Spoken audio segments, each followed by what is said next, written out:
everybody is sending emails and text messages and tweets and everything else. And because of that, it's my belief it's all kind of noise, but sending a handwritten note really kind of breaks through. Once again, welcome to the Digital Customer Experience Podcast with me, Alex Turkovich. So glad you could join us here today and every week as we explore how digital can help enhance the customer and employee experience. My goal is to share what my guests and I have learned over the years so that you can get the insights that you need to evolve your own digital programs. If you'd like more info, need to get in touch, or sign up for the weekly companion newsletter that has additional articles and resources in it, go to digitalcustomersuccess.com. For now, let's get started. Greetings and welcome back to episode 91 of the Digital CX Podcast, the show where we talk about all things digital in CX. My name is Alex Turkovich, so pleased to have you along for the ride today, where I'm pleased to bring you an awesome conversation I had with David Wachs, who isn't a staple in the CS community. He is founder and CEO of Handwrytten, Handwrytten with a Y, Wrytten. And I have recently used Handwrytten. I've also talked about it on the show a little bit to send literal handwritten notes out to customers at certain events. We did our holiday cards this past season through Handwrytten, and it's literal robots handwriting notes to your customers for certain events. And I feel like the reason why I felt like it was a really, really important conversation to bring to you is because it combines this thing that I've been preaching, which is that combination of digital and human, where we can combine your digital motions with human sentiment and human engagement, and what better than a handwritten note to tell somebody that you actually care, or tell your customers that you care about them. So please enjoy this conversation with David Wachs of Handwrytten, because I sure did. David, I'd like to welcome you to the show. That sounded very like I was about to tell you off or something. Yeah, you're scolding me. Thank you, Alex. It's a pleasure to be here. And a long time coming. Yeah, we've been working on this for a little bit. You are founder and CEO of Handwrytten, which is super cool. I've actually talked about you on several episodes. Do you want to tell us a little bit about what you do at Handwrytten? Sure. The whole idea of Handwrytten is to allow people to connect through handwritten notes at scale. Everybody is sending emails and text messages and tweets and everything else. And because of that, it's my belief it's all kind of noise, but sending a handwritten note really kind of breaks through. The problem is nobody has the time, the postage, the paper, all that. So the hand we muscles. allow you to do it at scale by using robots. So we have 175 to 200 robots here in our facility in Phoenix. Each robot holds a real pen, and we print the card. So you can kind of do like a design your own card. You print the card, we write on the card, we stuff it in an envelope, write on the envelope, stamp it, and mail it. So that's what we do. And we do about 20,000 of these a day for everything from nonprofits to individuals to car dealers, et cetera. And it's my belief we're the largest in the world, but maybe somebody else is doing more. I'm not sure. We're certainly the oldest pure play player in the game. This is insane to me, by the way. Like when I first learned about it and when I first learned about you and stuff like that, I was like, yes, so there's a couple things here. First off, I've always been this really staunch believer in the combination of digital and human to serve the customer. And that you are essentially, what you're doing is the epitome of that. 170-ish robots. Yes. 20,000 a day. That throughput is insane. It's a lot to keep track of. And we are constantly building new systems to do that. But yeah, so that's really what we try to master, is keeping track of it all at scale. And I think we do a good job, but there's always room for improvement. Well, I shared this with you. We hadn't really spent a lot of time together when I did this, but part of my new gig, we wanted to send out holiday cards. And so I was like, hey, I know a guy. And it was super cool because we uploaded, I don't know, a few hundred addresses, and a couple clicks later designed a card and off to the mail. And I sent myself one as a test, obviously, because I wanted to see what it was all about. And the thing that struck me is we all have gotten this kind of mailer before that's handwritten, but it's obviously like printed. Whereas your stuff, it looks handwritten, and the styles that you choose and whatever, we were super impressed by it. So you aren't sponsoring the show or anything like that. So there you go. And you did it at our most busy time of year, so thank I everything did, went over. yeah. Yeah. So the pressure test passed for sure. But ultimately, I think there's a lot of power in this whole thing just because we've been talking about when our customers, quote unquote, graduate from implementation, we should 1000% automate a handwritten note that goes out, right? And you do cool stuff like you can use tokens and insert first name and do all that kind of Uh-huh. fun stuff, right? So we're talking about that kind of stuff. And I think that the human element needs to be part of all digital motions, whether it's a card, whether it's a quick follow-up phone call, whether it's some kind of social acknowledgement or whatever. And I think this is one of those tools in the toolkit for a digital practitioner to use. Yeah. And to your point on automation, I mean, that's really what we preach. Like we have a plugin for Salesforce, Yeah. but if you don't automate through Salesforce and you just add a button that says send handwritten note, they do it in a one-off fashion. Yeah. Yeah, the first 10 will go out, but then good luck after that. So we really want people to automate, not just because it's good for us financially or Mm. keeps our lights on, but because it keeps you doing what you need to do and kind of your internal compliance and making sure everybody has a consistently good user experience. So Yeah. yeah, like if you sign up for a big plan with us, we'll automate a handwritten note to you from me. We'll have my signature on it, which we do signatures and all that, and then I'll include like a little gift swag kit with some handwritten cool stuff. But there's a book called I had it on my desk actually, Creating Superfans by. Yeah. That's a good If you book. haven't had her on your show, I recommend you do. But she talks about what it means to create superfans, and we've implemented a lot of that. The S, so super stands for something, and like the S is share your story. So when I send out these notes saying, "Hey, Alex, thanks so much for investing in Handwritten. I started this company because yada yada yada yada," and I Yeah. try to then create that personal connection with our big clients. So the medium, but then it's also the content, and the content's so important. Yeah, for sure. Hopefully, the intent is that the receiver doesn't know it was written by Yeah. a robot, right? Yep. So, speaking of that journey, tell me a little bit more about that. Like, what was the impetus to start it? What's your background in? What led you to it? And like, what was the humble beginnings of Handwrytten? So Handwritten started prior to Handwritten. I ran a text messaging company for 10 years, Mm, 8 years, and then I sold it in two more, so 10. And that company we actually started in the real estate space where this is a long time ago. It's before the yeah, iPhone and all that. So you drive by a house, you'd want info on the house, there'd be an empty flyer box, and there was no Zillow yet. You'd see a sign on the top of the real estate sign, and it would say text X to 30364 to get info on the house. You'd text that special code, you'd get info on the house, the realtor would get a lead. yeah, Then we kind of pivoted away from realtors to just general purpose texting. And we worked with clients like Abercrombie and Fitch and Toys R Us. We were sending 1 million texts a day just for Abercrombie jeez, and sold that company. So at that point, I had 10 years of messaging experience, right? Like sending a message. So then I went from a quick short message to a long, slow message. You know what I yeah, mean? A text message that was read immediately and deleted. We did handwritten notes, which are savored and kept. hmm, So that's kind of where that came from. And I'm not saying handwritten notes are better than texts or vice versa. They serve different purposes. But I will say handwritten notes these days really help you stand out because not very many people are doing them. Well, it's funny. So when guests come on the show, or if somebody contributes to the show in some meaningful way, I've been sending out handwritten notes with a little bit of swag, kind of what you described earlier. This is, of course, before me knowing about you. There is a lot to be said for that handwritten communication because so many people just don't do it. We're busy. We have notifications flying left and right. The last thing you think about doing at the end of the day is sitting down to write that note and collecting your thoughts enough to do that. In the olden days, we used to write a lot with our hands, and we don't do that anymore.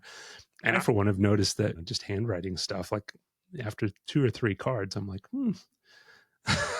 Yeah, I know there's all those studies on being appreciative. oh, And yeah. if you're appreciative and say thank you, it makes you happier. And I think there's a lot of truth to that too. So there's a ton of benefits of this. And this really has nothing to do with my company. It's Sure. just there's magic to sending a handwritten note with an I. But when you get to a point where you can't send enough of those, then call a company like Handwritten with a Y and we can help you. So If I were to walk into your production facility today, I'm picturing kind of a white room type situation, probably somewhat noisy, a lot of activity, got to wear earring protection. Like, is it a clean room type thing? oh Is no, it like down and dirty warehouse? it's actually very nice. Warehouse space is expensive right Yeah. now for whatever Yeah. reason. So instead, we got a great deal on some space that used to be a big mortgage office. So it's an office. We ripped out all the cubicles. We don't need the high ceilings of a warehouse. And in Hmm. Arizona, that becomes very difficult, very, very expensive to air condition. So we have high ceilings for an office, but not high ceilings for a warehouse. And we just have rows and rows of robots stacked 3 high. And there's robots that are set aside for envelopes, robots that are set aside for notes. Printing, we have 2 large-scale digital presses to print custom cards. And then card cutting machines Oh yeah. and envelope insertion machines and just a lot of mailhouse stuff is in here.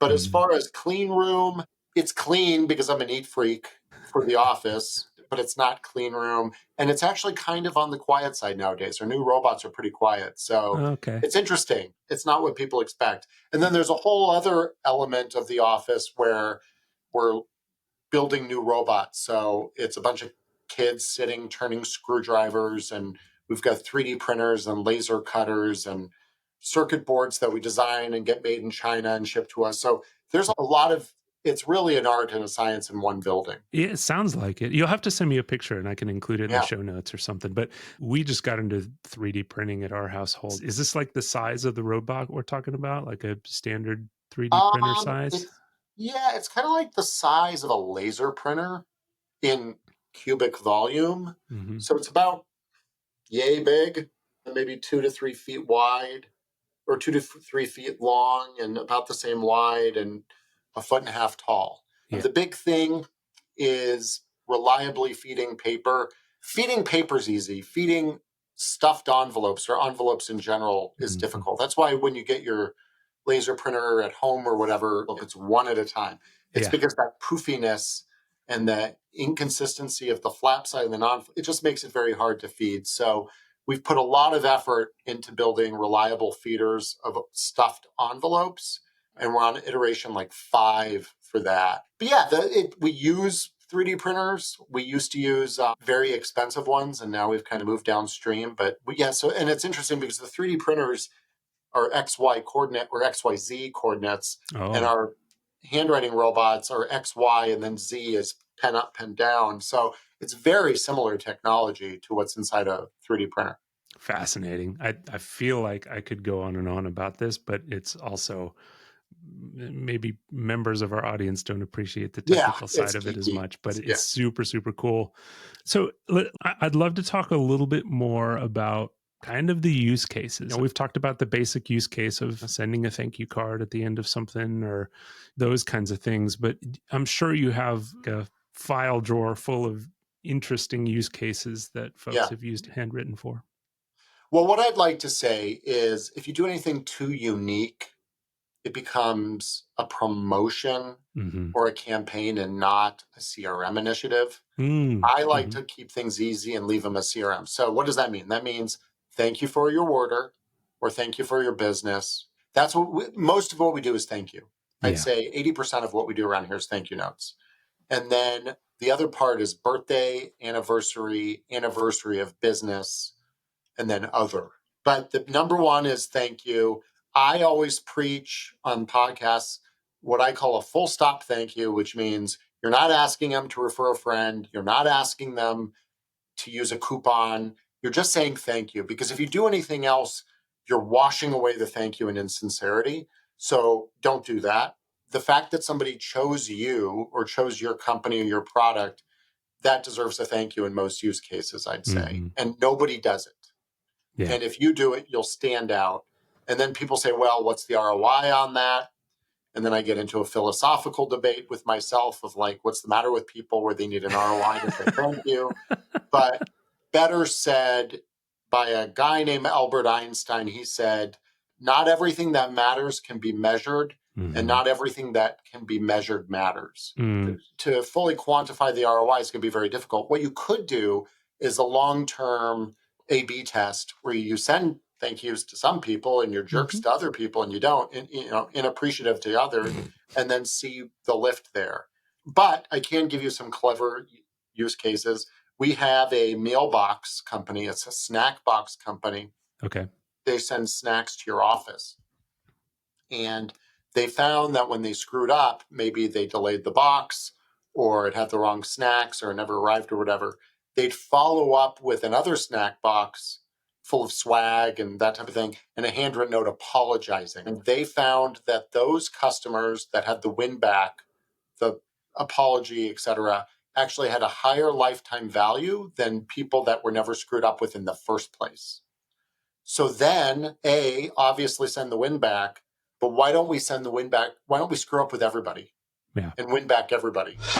Hey, I want to have a brief chat with you about this show. Did you know that roughly 60% of listeners aren't actually subscribed to the show on whatever platform they're listening to it on?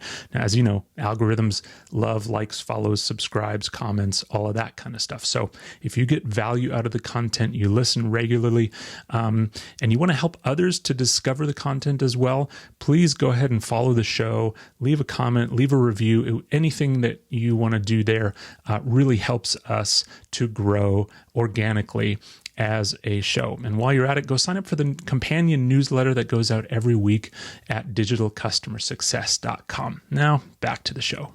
Yeah. That's such a smart thing. And I've definitely found that throughout my career is when something bad happens, I almost look forward to the opportunity because it's kind of like a fun little game and challenge, trying to de-escalate and solve the solution and all that kind of stuff. But it's also your opportunity to show your true colors, who you are, how you operate, what your philosophy is as a company. And to your point, like 9 times out of 10, if you recover well and you're sincere and you're forthright with a great solution and all that kind of stuff, you're going to build lifetime customers versus if everything's just hunky-dory moving right along.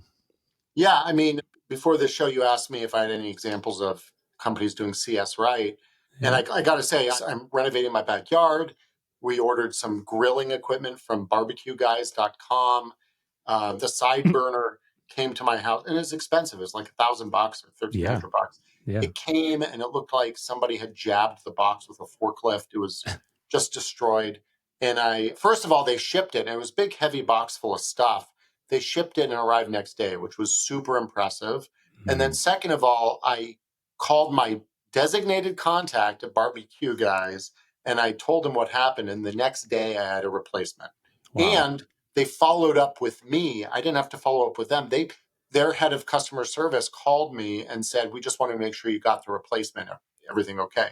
So it blew me away. And it's all about you don't want to create those moments of screwing up. But when you do screw up, you got to handle it appropriately. And they've really done a great job. So when you had that talk with the head of CS there, were you like, hey, I know something that could make this even better? I did not. I was just like, yeah, I came. Thank you so very much. And but they did the right thing. So that really went a far way. You asked about use cases. We have another client. They're a piano tuner and they're only in your house once a year because your piano only needs to be tuned once a year. And then they have an automation set up to send that person a thank you note saying, thanks for the opportunity to be in your house. When they return the following year, that handwritten note is often standing up on the piano. So not only is it open, not only is it read, it is on display. It is a billboard for the brand on a piece of equipment or a piece of furniture that is free of billboards. I mean, of any piece of equipment or furniture, it's the most free. So it's very unique in that it cuts through the din and creates that big of an emotional response. It's right there next to the family portrait. Yeah, exactly. What would you say your maybe rough percentages of tech versus tangible kind of a goods provider using Handwrytten? Most are tangible. Uh-huh. which is interesting because they have a little bit of the harder, they have to get okay, so our client mix is car dealers, it's nonprofits, we do a lot with veterinarian service providers. So there is a huge opportunity there to assist them, but they also have to connect systems Yeah. or whatever to get that data in.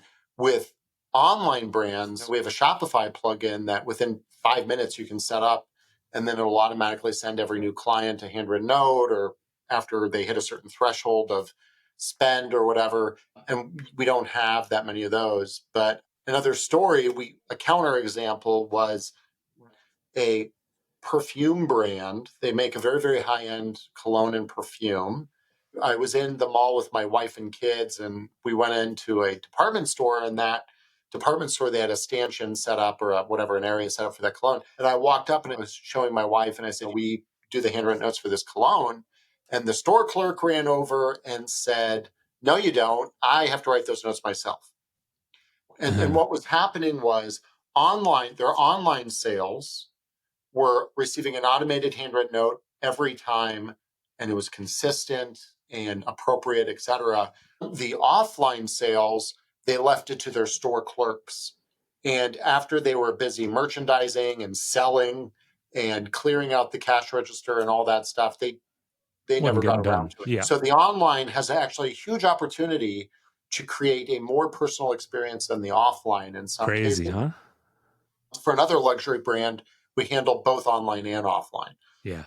So, well, with the offline, we'll put in the name of the clerk they worked with and Mhm. their phone number and all that stuff. That's so Yeah. cool. Well, I mean, this audience is mostly SaaS software, CS. So you might get, maybe you'll see an uptick in Yeah. SaaS Love it. software companies coming on board. When we first talked about this among my team, we were just brainstorming all these different ideas. And I mean, the most obvious one is one I've already mentioned is a customer gets through onboarding and we send the owner or whoever a thank you card or whatnot. But one of the things that I preach with regards to customer success and digital customer success is like it's very easy for us to routinely look for the opportunities to engage when something goes wrong. Mhm. But on the flip side, we don't do nearly enough to celebrate our customer wins, right? And so I Yeah. think as we were talking about this, we were like, okay, what are those moments where we want to capitalize on? What are those little moments of success? Maybe it's a new user that's onboarded, although that could get excessive. Maybe it's somebody completing a certain flow or upgrading to a new module. Those little moments that you want to help celebrate and solidify that the decision was a good one and we're happy, the partnership, blah, blah, blah, like all those kinds of things. And so it was kind of fun just sitting down and thinking through what the possibilities were. Yeah. I mean, we have other clients that we have a pet food brand that sends a card that can be turned into a hat, a little happy birthday hat to the animals on their birthday. And then you're supposed to just take a picture with this on your pet's Cool. head. And then, so there's some viral aspect there. There's a lot of things you can do with this, a lot of fun Yeah. little things. I try to steer away from that because I think sometimes if you get too Mhm. creative, it's going to become a one shot, one and done, and you're not going to keep it ongoing. Yeah. And people tend to overthink stuff and want to be the genius. It's just thinking about where in the life cycle can we do this every time, all the time, to make sure everybody has a consistently good experience. So, Yeah, and what doesn't erode from the intent, which is to reward, but also just drive that positive sentiment and do something meaningful yeah, at the yeah. right time. So, I mean, you kind of alluded to it a couple times, but what have you seen that has just not worked or gone completely wrong? That's a good question. What's not worked? Well, I guess it works for them, but I found it weird. We have or had a client, they were for a YouTube morning show. And if you joined their fan club, and this is an old client, they would send you a handwritten note from us, but they had it was the same note every time. Dear Alex, it was the exact same note every time. And they were sending us photos or screenshots off Instagram of people so excited about this, they posted to Instagram. I said, well, or Twitter or whatever. And I said, well, why don't you mix it up? It Yeah. doesn't cost you anything to change the language so everybody doesn't get the exact same note. Yeah. And I just thought that created kind of an insincerity. They should have spent a little bit of time just shuffling the messages. For a mattress company, an online mattress company, they were using us for a long time. And then they stopped, and we said, well, why are you stopping? They're including these handwritten notes in the boxes of the mattresses. And they said, oh, well, we did that when we were a small company and we're trying to create a personal relationship. Now we're a big company and we don't need to do that. And we're just like, Oh, can't argue with that's that. That's just oh, how do you can't man. argue with. I don't want to insult my clients, so I'll stop there. Yeah. But so those are kind of interesting The cases. variables are very interesting there. I think that's a very smart point because if you're using the same motion with the same kind of persona within a Yeah. company or within a target audience, chances are that at some point they'll figure out that, oh, this is the exact same thing. So we always say mix it up, and there's ways to mix it up that Yeah. are painless on your side. And Yeah. for example, with this mattress company, we included little doodles. So like one person would get a picture of a moon and the stars, hand drawn, or somebody else would get somebody dreaming of their cat. And we had a bunch of them. So if you were, say, furnishing a new home, every time you opened a box, you'd have a different surprise and delight. Cool. So there are some cool things there too. Some other bad ideas, I think, are making your message too long. Oh, Instead of we try to limit you to 500 characters. There's a couple reasons. Number one, our robots actually, the longer the note, the longer it takes to write, therefore yeah. the more expensive. But we're also living in a Twitter generation where everybody has 160 characters of attention span. So Yeah. if you're going 500, you're kind of reaching the asymptotic limit of what people are Mm. willing to read. Hmm. People that do full letters versus cards, Yeah. I think it's very expensive because we have to charge you for robot time to do that. B, nobody's going to read it. Right. Nobody's going to believe that you sat down and you wrote, you pulled out a quill, tip a feather, and started writing "My dearest Alex." Nobody's going to believe it. So keep it short. Yeah. Keep it focused on appreciation. Keep it in a card. That's kind of what we do. I love it. My son recently, for Christmas, he is kind of into vintagey, kind of 20s, teens, 20s, 30s stuff.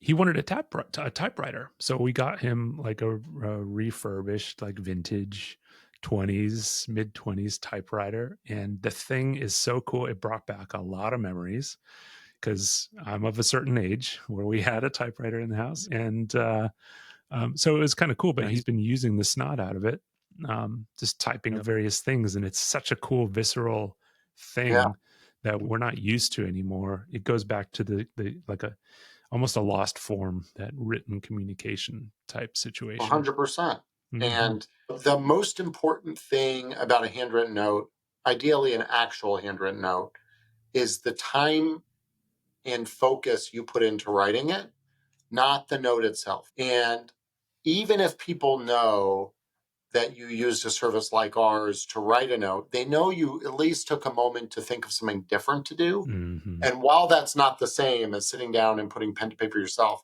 it's second best, I'd say. So it really is. Somebody equated, and I found it very interesting. They said sending somebody a handwritten note, the next best thing is walking into a meeting with them and they take their phone and turn it off. Because Mm. when you send somebody a handwritten, or you're basically saying, okay, I'm going to be distraction free and think just about you for the next 5 minutes for me to write this. So there's real value there, and people really appreciate it. Because before this podcast, I had to go in and turn off all my email and Yeah, Teams and phone. It's hard to find focus these days, and it people is. appreciate it when you go out of your way to do that. Yeah, for sure. One of the things I was thinking about earlier when we were talking about integration and all that kind of fun stuff is just like the data element of this, Yeah, because I know in SaaS software, we struggle with clean contact data. And I think that's a struggle everywhere. Because ultimately, at the very least, to do this thing, right, you need an address. You need yeah, probably a first or last name, maybe, ideally. And ideally, it wouldn't be like all caps first name and Yeah. normal last name, because that's like a dead giveaway kind of Yeah. situation. But you also do great things with being able to use tokens within your messages too, so that if you wanted to thank somebody for their purchase of a specific thing, you Hmm. could include that in a token Yeah. carefully. But it requires some data prowess to be able to do Yeah. that. No, we're constantly having people say our bulk upload tool is too difficult. And I get it. It's an Excel file. Not everybody Yeah. can use Excel. There's other ways to do it. There's a lot of ways we allow people to do it, Yeah. but we haven't found the perfect way. With Zapier, if you're Mhm. familiar with Zapier, you can Yeah. go in and do data fields that way too. Anybody that knows Zapier should be able to figure it out. It's Yeah. not rocket science. Another thing to your point of gotchas, things not to do, especially when you're selling a product. If you have an automation, I don't recommend mentioning the product name because Okay. it's going to be like, hey, Alex, thanks so much for your purchase of the bifold leather Yeah. watch with coin purse. Nobody's going to say that. BLK005. Right. Instead, what you want to do is you want to go up to the category level. Okay. Hey, thanks so much for your purchase of the wallet. So that's how we've gotten around that. A Or lot if of you like, people. you can probably create an alternate field that's Yes, a specific for mapping. handwritten yeah, interesting. But that's been a Wow. big thing we've learned. That's great. Well, look, I've really enjoyed kind of getting a peek behind the curtain, so to speak, of the thing that I tested that worked really well and I'm a huge fan of. And we've already connected Zapier. We're going to get crazy with it a little bit, but to your point, not too crazy. But where can people kind of find you and engage with you? Obviously, handwrytten.com with a Y. I should mention Yeah. handwrytten. Please visit handwrytten.com, handwrytten. And if you're interested, go to business and then hit samples and get a free sample kit. And I don't say much on socials, but you can connect with me on LinkedIn. I'm not going to sit there and hold my chin and wax poetic on it on X. Well, hey, thanks for taking the time to chat with us. I'm hoping that the digital leaders that are listening to this or the CS leaders that are listening to this check you out and use it as, like I said earlier, an additional tool in your toolkit to be able to create those great customer experiences. But thanks for the time. It was awesome chatting with you. Thanks, Alex. Right on. Thank you for joining me for this episode of the Digital CX Podcast. If you like what we're doing, consider leaving us a review on your podcast platform of choice. If you're watching on YouTube, leave a comment down below. It really helps us to grow and provide value to a broader audience. You can view the digital customer success definition word map and get more information about the show and some of the other things that we're doing at digitalcustomersuccess.com. This episode was edited by Lifetime Value Media, a media production company founded by our good mutual friend Dylan Young. Lifetime Value aims to serve the content, video, audio production needs of the CS and post-sale community. They're offering services at a steep discount for a limited time, so navigate to lifetimevaluemedia.com, go have a chat with Dylan, and make sure you mention the Digital CX Podcast sent you. I'm Alex Turkovich. Thanks so much for listening. We'll talk to you next week.